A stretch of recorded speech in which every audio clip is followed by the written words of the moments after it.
any rational acceptance of flaws in the investigation. And nevertheless, so today was fascinating because as the first part of the week did not have anything related to something that happened today. I walked into court. The prosecutor told me he was going to dismiss the case. He read. I joked. He read my brief and he couldn't even pick up a pen and respond to it. It was so powerful. And but it was that he went all the way to great lengths and actually talked to his boss, the county prosecutor. And when he told him the story, he just said you should dismiss that case. And I don't know. I mean, it's a fascinating. Alan, do you think of a situation that in your time that a prosecutor dismissed a case on a Fourth Amendment issue? They kicked in the door, and this is bad scene. They didn't have a warrant, and he wouldn't let them in, and they went in anyways. So a lot of issues on that. But when was the last time that happened in a case of yours, Alan? Are you listening? I'm listening. Okay. You're saying on a Fourth Amendment, kicking in a door, just Fourth Amendment. I'm saying you show up at court and you file a motion. The prosecutor says, you're right. I can think of a couple cases recently. We had one out in Sandusky. All right, never mind. Get up. Never mind. And there's another one out in Clarkston. I mean, which one? Sandusky, Clarkston. I mean, has done it a couple that was a of times. Section 8. The judge ruled in our favor. Mm-hmm. The Sandusky one was what? Which one? There have been two. That was the two plants in the middle of the field. All right. But was this a prosecutor saying, you know what, I'm just going to... Yeah. Well, that was not in the one in Clarkston. No. That we had to get a judge to rule. So that's not... No, and the prosecutor fought us to the death. That is out. That doesn't count.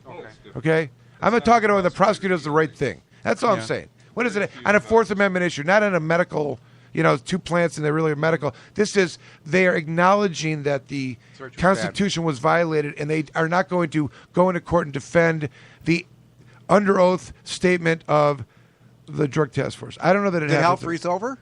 There you go. Thank you. Okay, you can keep going. Now that's the answer I wanted. The answer is I don't know when it's happened.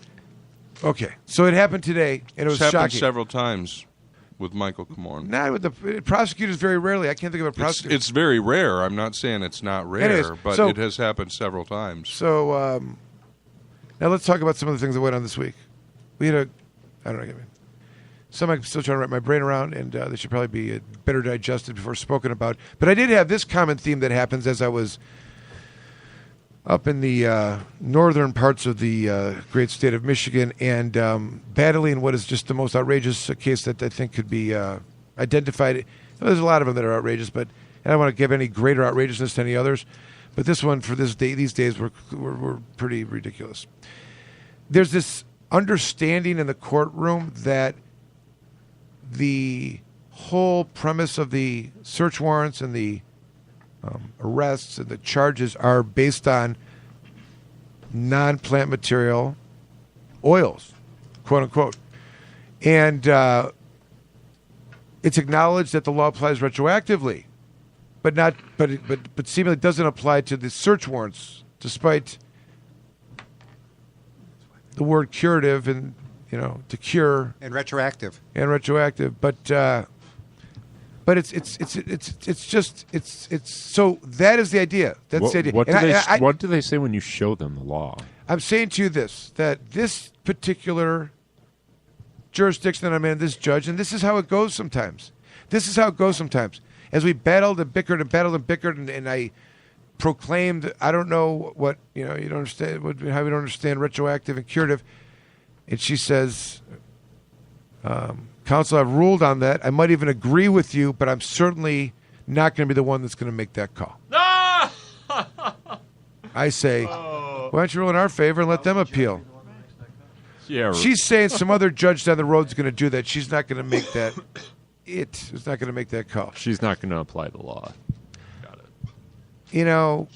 She made a big to-do out of this. She started punting on the important issues. She made a big to-do of this, which is kind of silly, that Hartwick and Tuttle discussed Section 4 in the context of entrapment. Counsel, I would never have an entrapment hearing at an exam in the district court. That's not what entrapment is referred to. They use it as the burden going forward, back and forth.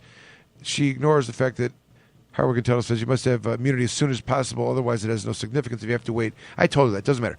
All right. But what happened in this case, it's a fight about oils. She's not applying the fact that applies retroactively, curatively, and during what is a lot of issues that just keep surrounding, including like a warrantless entry of the house and a captivity of 5 hours of the people inside of there. We got to the point, and of course, this is where it all comes back to, that we are dealing with, and still in existence, a case that has a lab report that is purporting that the oil is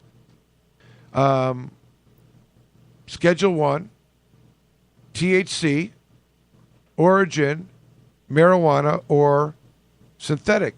Unsure.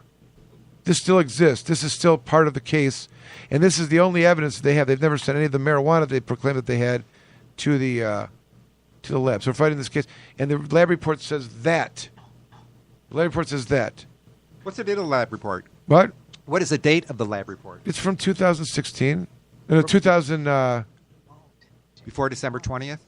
Yeah.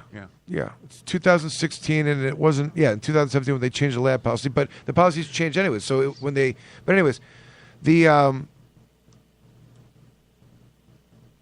so they really didn't have. They have nothing. They've got nothing. They've got no evidence. They've got nothing going on. And here, the end of the day, the attempt by the prosecutor to fluff up the charges, add additional counts, was revolving around the testimony of marijuana that they had not tested and plants that they didn't seize that was in another jurisdiction. It's hard to explain. I'm not going to go into great detail. But we had this dilemma where the officer was testifying, yeah, I didn't take it, but I know what marijuana is. Huh. And, well, what is it? Well, I know the smell. What does it smell? This kind of stuff we're going through. And it was quite outrageous.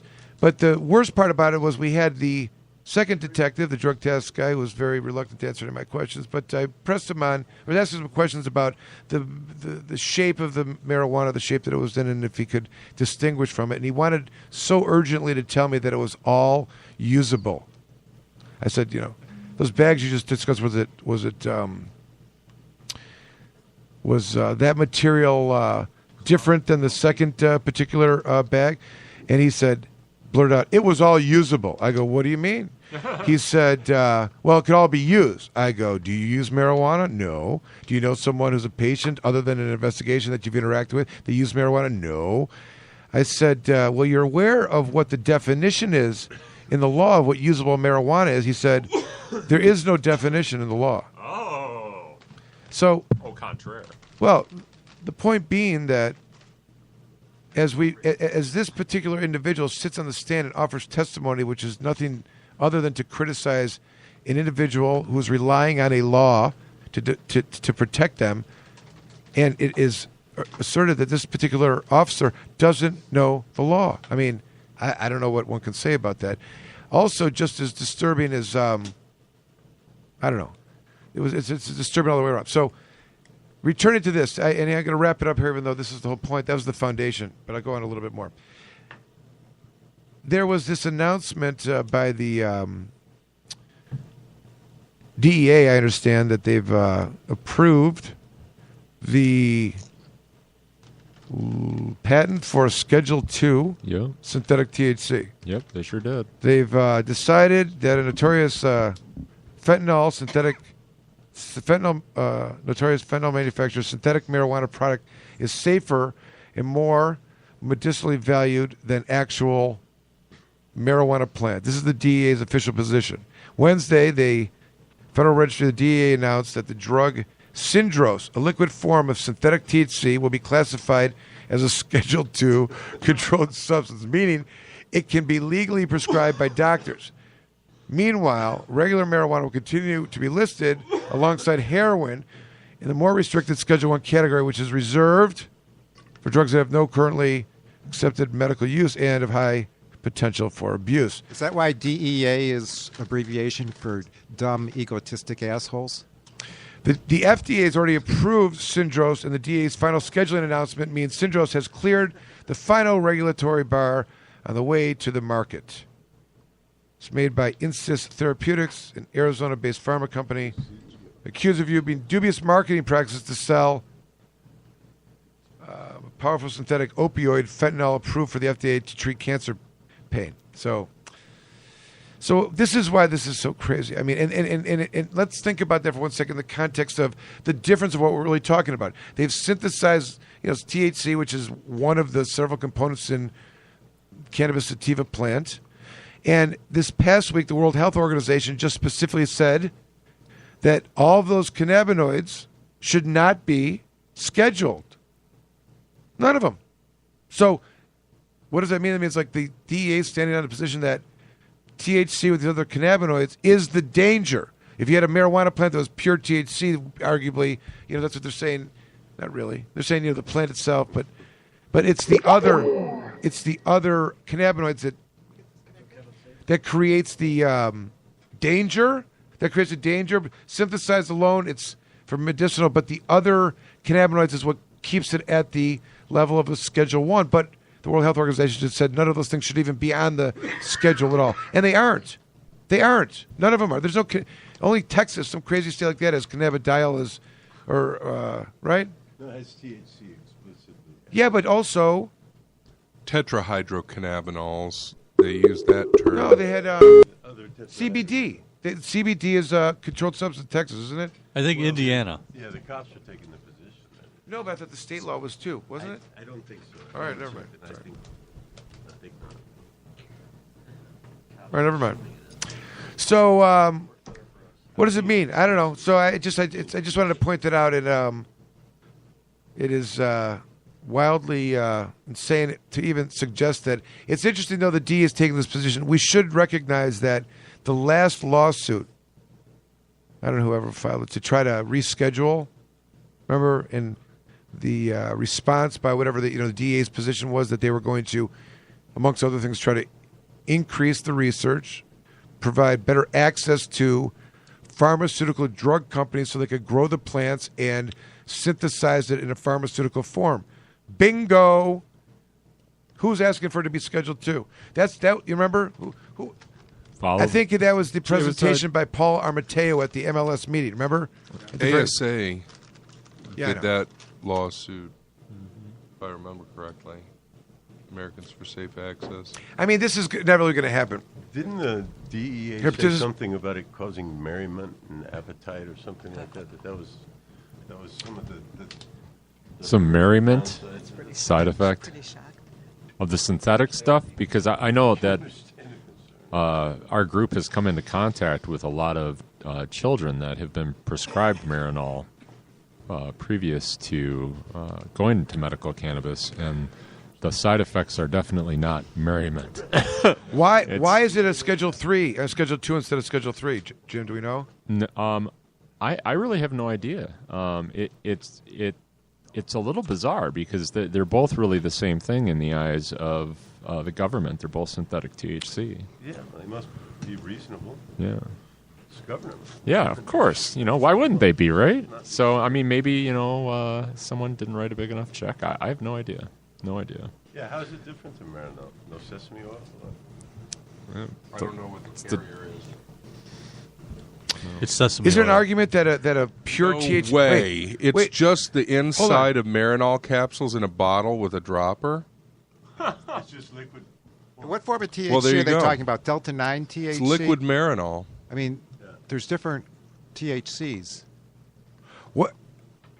I wonder if I mean, it's crazy, but what if you hit a pure THC plant? Is that possible even? But if there was a pure THC plant, You what? can certainly get pure THC from a plant. No, never.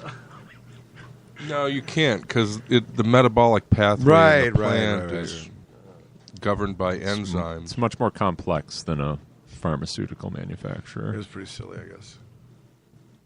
Yeah, plant's got to do its basic function of No, I taking got it. water and carbon dioxide and combining it together in the process of It's marijuana photosynthesis. because it has all these components, and that's it. Yeah, that's the reason why it is marijuana. I get it. Well, Cannabis. we better take a break. What do you mean? Okay, I fine. mean, this was there a is- conclusion there? Did anyone- okay. The all right. conclusion is that Who's once left? again, the pharmaceutical companies are going to get what they want. No, that's sad and boring. Come And on, that's we're angry. Come gonna on. get There's a screwed. better story there. So That's have your it. story. The happy story is that, A lawsuit should be filed because this is outrageous. Michigan can't. well, anyone can With do the We that. should have had straight whole face. plant medicines by now. It's bullshit No, that they're well, yeah. still pushing the That's, synthetic THC thing. FDA's How long is it going to take them to get real